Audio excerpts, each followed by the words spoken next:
Hi guys, today I am here to talk about vacation. And with travel season upon us, now is the time to start thinking about, am I one of those people who want to bring food with me, or do I just want to wing it?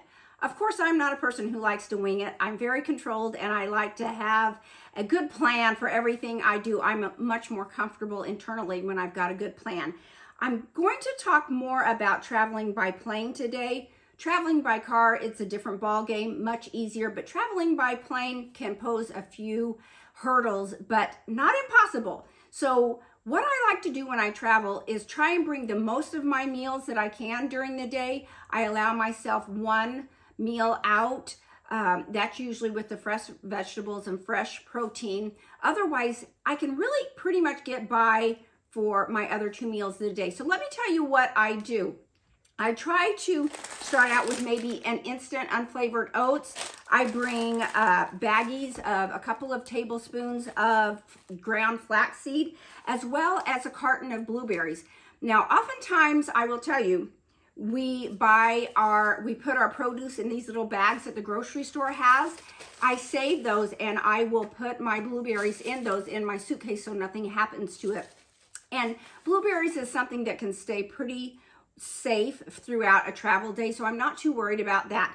Midday or mid-morning, I might have an apple and I weigh out baggies of nuts. I also usually bring an extra baggie full of mixed nuts because the people that I travel with usually make fun of me, but you know what? They always end up wanting some. In addition to that, maybe a few bananas. Again, I can put these inside these bags to put them in my suitcase, and when I go to eat my bananas or apples or whatever, I can use these as my trash bag. So that is really smart to have on hand as well. Another thing that I like to do is I do a lot of sugar-free baking. Like I have a carrot cake that I have portioned out and in my little containers here. Those will travel throughout the day without being refrigerated. I have my blueberry apple snack cake that travels well, and I can also just put those into individual containers.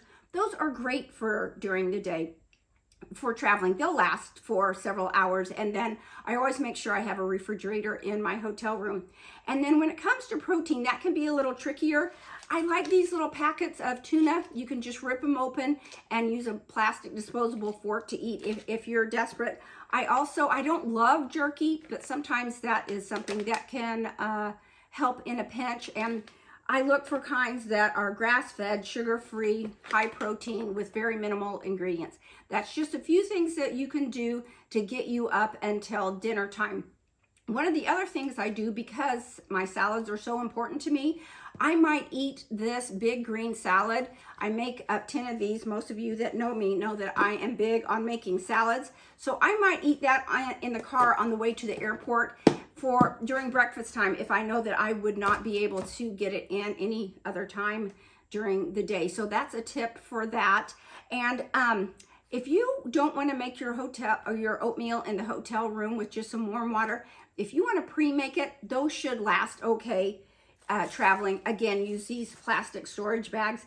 Those are my ideas for getting through a travel day with food prepared. I swear I have as much food as I do clothing and toiletries in my suitcase, but it's so important to me because I want to have a nice vacation and I don't want to be derailed while I'm having fun and have to be nuisanced with cravings of all these different types of food. So I feel more safe.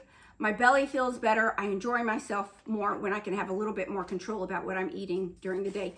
I hope you enjoy these tips. If you have tips for traveling with food, please let me know. I'd love to hear what you think. But most importantly, have a good day. Thanks, guys. Safe travels. Bye-bye.